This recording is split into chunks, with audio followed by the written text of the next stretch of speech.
Hola a todo el mundo, bienvenidos a Divagaciones de Tranquis. Vamos a charlar un poquito. Hace más o menos un año, cuando comencé a hacer este programa, establecí un compromiso conmigo mismo. Me dije, Nico, has decidido hacer esto, así que hazlo bien. Hazlo durante un año. No te desanimes, da igual que tenga mucho éxito, da igual que tenga poco. Hazlo un año, hazlo como a ti te guste, habla sobre lo que tú quieras, y luego, después de un año, ya evalúas qué quieres hacer. Bueno, ha pasado un año. Así que, ¿cuál es la evaluación? La verdad es que os mentiría si dijera que este programa ha sido un éxito brutal. Pero tampoco es la idea. Menos mal, de hecho. Porque tengo otras cosas que hacer y la presión sería demasiado grande.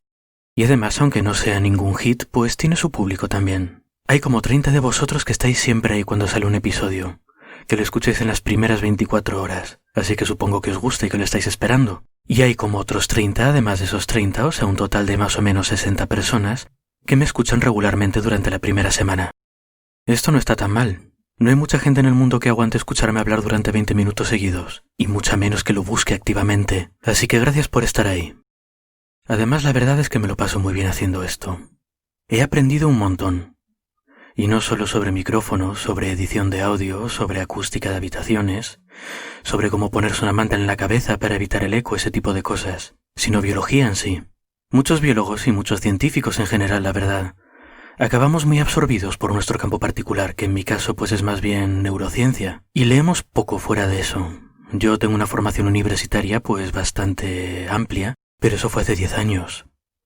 Y aunque siempre he mantenido interés en la biología en general y he trabajado en varios campos, nunca tuve un incentivo grande para obligarme a leer qué es lo que hay de nuevo, pues, sobre el problema del sexo, sobre la evolución de Eukarya, qué es lo que sabemos hoy en día sobre las diatomeas, qué es lo que sabemos hoy en día sobre los zorros.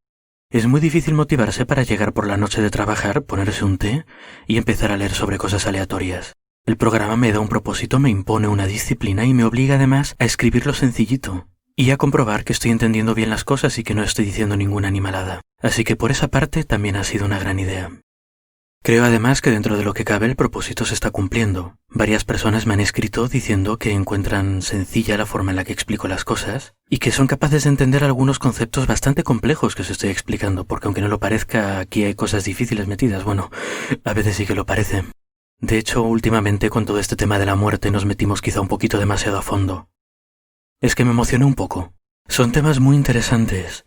De hecho, me parece que son demasiado interesantes y hasta cierto punto demasiado importantes como para simplificarlos demasiado. Es decir, no me importa explicar las cosas de forma sencilla, es toda la idea del programa, por supuesto. Pero también quiero daros una buena idea de dónde sale el conocimiento. No me sirve de nada que me escuchéis y toméis todo lo que digo como autoridad. Quiero que entendáis los conceptos básicos para que luego entendáis cómo esos conceptos básicos escalan a conceptos más complejos.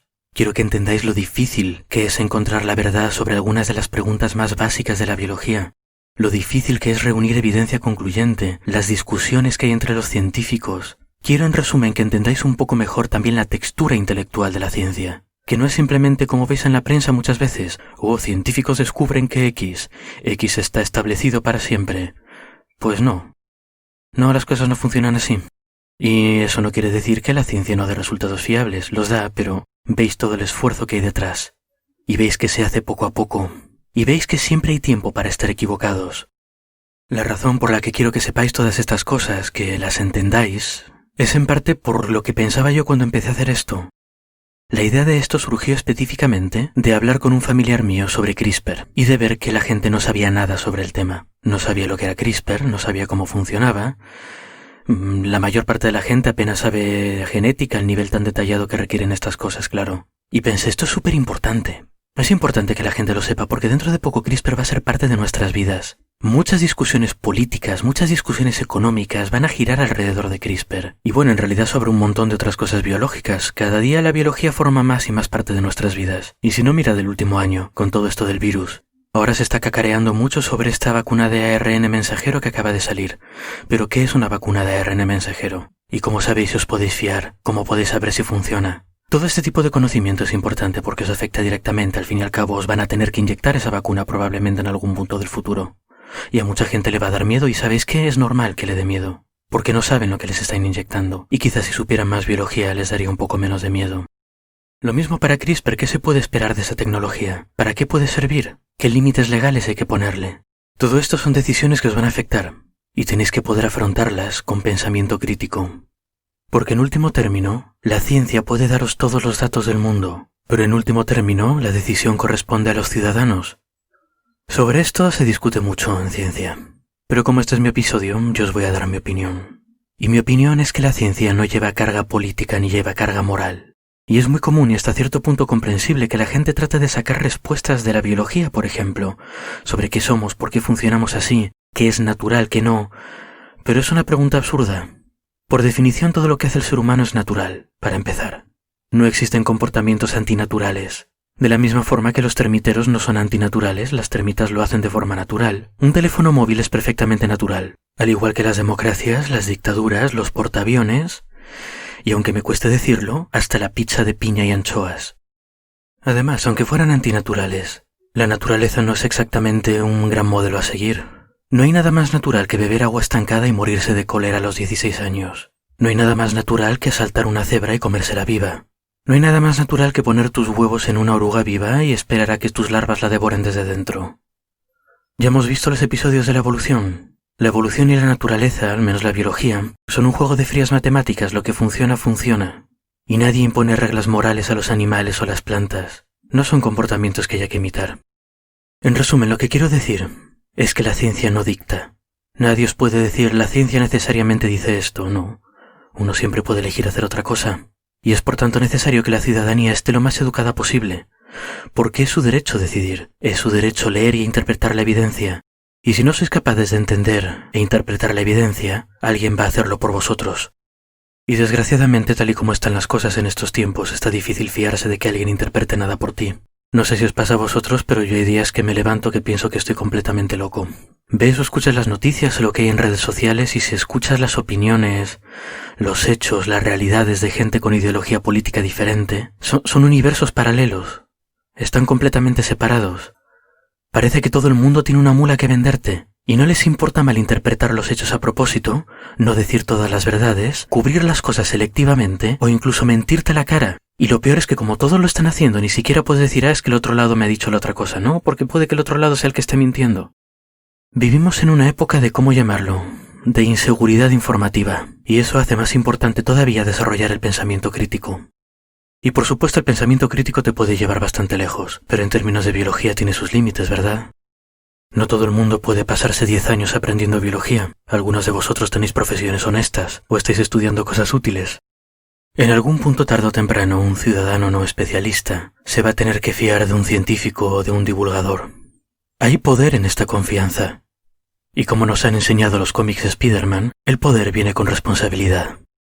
En mi caso creo que es muy importante y que los divulgadores tenemos que tener muchísimo cuidado a la hora de usar sabiamente esa confianza y de no estirarla. Me explico. En general los que escucháis esto suponéis que sé biología, y tenéis razón, sé biología. En general, mientras hable de biología, sé de lo que estoy hablando. Si me pillas a mí y a otra persona aleatoria que hayas agarrado por la calle y nos pones a hablar de un tema de biología, hay bastantes posibilidades de que yo pueda dar una mejor explicación del tema. Ahora bien, esa fiabilidad no se extiende a otros temas. Tengo mis opiniones políticas, por supuesto que las tengo, pero mis opiniones políticas no son como mis opiniones biológicas, por llamarlas de alguna forma. Si agarras a una persona aleatoria por la calle, sus opiniones políticas valen lo mismo que las mías. No tengo una especial sabiduría. Así que es muy importante para mí, y es lo justo para vosotros, que distinga muy claramente lo que son hechos conocidos, cosas de las que estoy hablando que son ciencia publicada, más o menos establecida, más o menos discutida, pero al menos ciencia, datos, hechos. Es importante que distinga entre estos hechos y mis opiniones. Y por eso tengo dos tipos de episodios, por eso tengo estos de divagaciones, y tengo los serios en los que hago mucho esfuerzo para leer, hacerme una idea de lo que hay, y expresarlo intentando meter lo menos posible de mí mismo, más allá, claro, de chistecitos o cosas así. Soy un poco maniático con esas cosas. Y bueno, no solo por el hecho de la responsabilidad que tengo para con vosotros, sino porque realmente esa es parte de la filosofía de cómo yo veo el mundo. Mi filosofía consiste en que la biología en general es un cuento sin moraleja. La biología no dice nada sobre cómo uno tiene que comportarse o sobre cómo tenemos que modelar nuestra sociedad. La biología está ahí, funciona como funciona y nuestros asuntos humanos no le pueden importar menos. Y esta es una actitud que me parece importante tener, sobre todo si uno trabaja en ciencia. Y sobre todo en estos tiempos que corren, en los que la polarización ideológica está completamente fuera de control. Es lo que os había comentado antes, la gente vive en realidades completamente diferentes. Cada uno tiene sus propios hechos, ve sus propias noticias, habla con su propia gente. Esto es muy peligroso, porque cuanto más ocurre esto, más se pierde un concepto muy valioso que es el de realidad objetiva. La ideología, sobre todo en tiempos tan polarizados, es una fuerza muy potente, y desgraciadamente cuando la verdad y la ideología entran en contacto, la primera suele perder por goleada. Y si os parece que estoy exagerando, vamos a ver lo que ocurrió con el concepto más importante de la biología, con la evolución y la selección natural. Si recordáis los episodios de genética, ya sabréis que a principios del siglo XX, esta disciplina ya se estaba estableciendo como ciencia. La teoría de la selección natural de Darwin se había acabado imponiendo.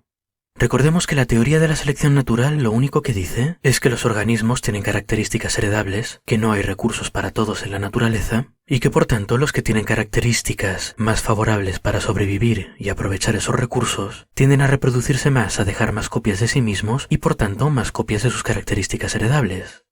Ya está, nada más. Esto se vio reforzado por los experimentos de Mendel, que descubrió la presencia de características heredables en sus guisantes. El caso es que mientras esto ocurría, este conocimiento pasado por las cabezas de gente con ideologías muy fuertes y con muy buenas intenciones, se convirtió en una idea. ¿Por qué no podemos aplicar esto a los seres humanos? Si podemos aplicarlo a moscas, si podemos aplicarlo a guisantes, ¿por qué no podemos intentar mejorar toda la raza humana? El movimiento científico / ideológico / social que salió de todo esto se llama eugenesia.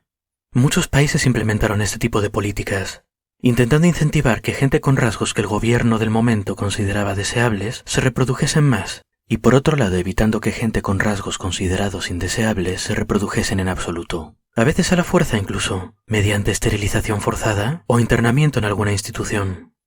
Esto, famosamente, alcanzó su máxima expresión en la Alemania nazi, en la que se esterilizó a gente que tuviera enfermedades o directamente se los mataba. De hecho, había eutanasia en la Alemania nazi. Se mataba directamente a gente que tuviera defectos genéticos, o a gente que no fuese de la raza adecuada, o a gente que no tuviera el comportamiento adecuado, porque además recordemos una cosa, todo esto está basado en un conocimiento imperfecto de la genética. Se pensaba que todo era como los guisantes de Mendel, un gen, un rasgo, y que todos o la gran mayoría de los rasgos estaban definidos genéticamente. Esto incluye cosas como por ejemplo la criminalidad o la homosexualidad. En fin, ya a estas alturas del cuento no tengo que deciros cómo acabó la cosa. Todo este asunto dañó muchísimo la reputación de la teoría de la evolución. Y de hecho, yo he llegado a escuchar a gente, a divulgadores científicos, decir que es una razón por la cual los científicos tienen que tener cuidado con lo que estudian y pensar en las consecuencias, etc. Y no puedo estar menos de acuerdo con eso. Es decir, Darwin estaba buscando fósiles por ahí, buscando conchitas, pasando frío, y se le ocurrió que los animales cambian. ¿Cómo se llega desde ahí a la limpieza racial? Por esa regla de 3 nunca podríamos estudiar nada, porque siempre hay el riesgo de que algún psicópata se lo tome de la forma que no es. No, señor. La eugenesia fue el resultado de agarrar ciencia y mezclarla con ideología, usada como excusa para aplicar una agenda política. Y no es que los científicos sean inocentes aquí, ojo. En la eugenesia había metidos muchos científicos que tenían, pues, sus congresos y sus estudios y sus cosas. Pero eran científicos ideologizados, trabajando con ciencia ideologizada para propósitos políticos. Además, por mucho que los científicos pudiéramos decidir no estudiar cosas, o interpretar los hechos de forma distinta con tintes ideológicos y con buenas intenciones, la realidad externa sigue estando ahí, y es muy tozuda. Y si no, preguntadles a los soviéticos. Durante los años 30 ya la genética estaba más o menos establecida como ciencia. Se hacían muchos experimentos con mosca de la fruta, se iban descubriendo genes, cómo estaban organizados en los cromosomas, ese tipo de cosas. Y parte de ese conocimiento se empezaba a usar para agricultura, por ejemplo, para conseguir mejores cosechas.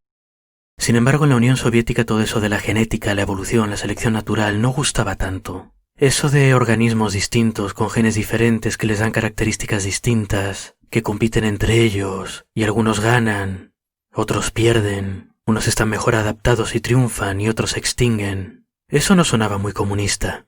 La ideología bien fuerte de ese momento y de ese lugar decía que todo el mundo era igual, y que eran solo las circunstancias las que dictaban el destino de una persona. Por suerte para la gente en el poder, existía un biólogo con ideología muy fuerte que estaba dispuesto a contarles otra historia. Este biólogo se llamaba Trofim Lysenko. y decidió crear una teoría alternativa de cómo las plantas se adaptaban a su medio ambiente. Algo que fuese en contra de la llamada ciencia reaccionaria. En fin, no quiero extenderme con mucho detalle con las teorías, pero básicamente se basaban en la herencia de caracteres adquiridos. Él decía que tú, por ejemplo, podías adaptar una planta adulta al frío y sus semillas nacerían con más resistencia al frío. Lysenko prometió revolucionar la agricultura de la Unión Soviética, y como prometió hacerlo usando una teoría que se ajustaba a la ideología del momento, aunque ignoraba completamente la ciencia establecida, la gente en el poder lo favoreció, lo ascendió, los periodistas lo llenaron de halagos. Había científicos razonables en la Unión Soviética que decían, mira, lo del comunismo muy bien, pero la realidad es así. Esos científicos fueron atacados, muchos fueron despedidos, otros fueron exiliados, y algunos otros fueron ejecutados. Las teorías de Lysenko eran populares porque era un científico que no estaba nada comprometido con la verdad y estaba completamente comprometido con su ideología. Por suerte para él, la gente en el poder no sabía biología, pero en cambio estaba muy interesada en promulgar la ideología correcta. Así que sus promesas de revolucionar la agricultura y de hacer crecer árboles frutales en Siberia se tomaron en serio. Y se le dio dinero y se le dieron recursos. A esto se le llama lysenkoísmo. Y como os podéis imaginar, no tuvo mucho éxito porque no estaba basado en la realidad. Las políticas de Lysenko causaron unas hambrunas terribles, y a día de hoy el lysenkoísmo permanece como un buen ejemplo de lo que ocurre cuando la ciencia se deforma y se adapta a la ideología del momento, apoyada por gente en el poder a la que no le importa la verdad, sino el poder en sí mismo. La existencia de este tipo de ejemplos y de situaciones son las que me llevan a pensar que es prudente mantener la política o la ideología, si preferís, y la ciencia en cajitas prudentemente separadas. Es importante dejar bien claro que los hechos naturales, el hecho de que exista la evolución, el hecho de que exista la genética, no tienen ninguna implicación moral más la que tú les des. La realidad, la naturaleza, no tiene lecciones morales que puedan validar o contradecir tu ideología. Y la verdad, me gustaría que la ciencia como institución no acabase como los medios de comunicación que estamos teniendo hoy en día. Es decir, tenéis que tener en cuenta que la ciencia como institución está compuesta por gente.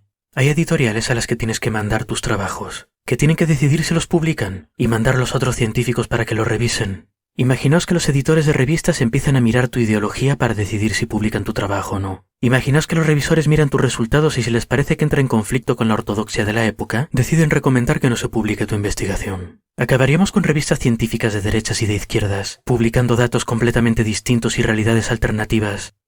Tiemblo solo de pensar en algo así. Y quizás estoy exagerando un poco, pero bueno, todo el mundo tiene sus miedos y sus pesadillas, ¿verdad? Y no hace falta que el escenario sea tan malo como para que sea preocupante. Aun siendo más sutil sería bastante horrible. Así que en lo personal, yo prefiero vivir según esa filosofía. Prefiero hacer las cosas según esa filosofía. Quiero que este programa, quiero que lo que escuchéis aquí, sea lo más neutral posible. Lo más ajustado a la realidad tal y como la conocemos, sin mandaros ningún mensaje, sin intentar convenceros de que votéis por nadie, sin intentar hacer que os enfadéis con nadie o que queráis más a alguien. Me gustaría que esto fuese una especie de ancla mental, un lugar en el que podéis escuchar cosas que son verdad, o al menos la verdad hasta el punto que la conocemos, de la forma más honesta posible. Algo que os recuerde que pese a que los tiempos estén un poco locos, seguimos teniendo una realidad objetiva. Los animalitos están ahí fuera, hacen lo que hacen y son como son. Le pese a quien le pese. Lo he pasado bien este año haciendo biología de tranquis, y la verdad es que no quiero parar. Tengo muchas cosas de las que hablaros y cosas nuevas que probar, pero sí que es verdad que estoy teniendo mucho trabajo últimamente. Y a medida que me voy alejando de temas que conozco mejor, voy teniendo que leer más y más. Quiero que cada uno de los episodios que hago sea lo mejor posible, y no deciros ninguna animalada, y que los podéis escuchar de aquí a un año y que sigan siendo decentes. Así que lo que voy a hacer, para poder hacer todo el trabajo que tengo que hacer y dormir un poco, es reducir los episodios serios, biología de tranquis dura, por llamarle de alguna forma, a un episodio cada 2 semanas. Las semanas en medio en principio habrá descanso, las usaré para leer y para preparar el de la semana siguiente, o dependiendo del tiempo con el que ande, las usaré para cosas como por ejemplo café en tiempos del COVID, o algún otro episodio de divagaciones, o alguna otra cosa nueva que voy teniendo en mente. La semana que viene comenzamos con este régimen. Habrá uno divertido, sobre animalitos, o quizás sobre alguna plantita. Ya veremos. Hasta la próxima entonces, y espero que hayáis disfrutado el episodio.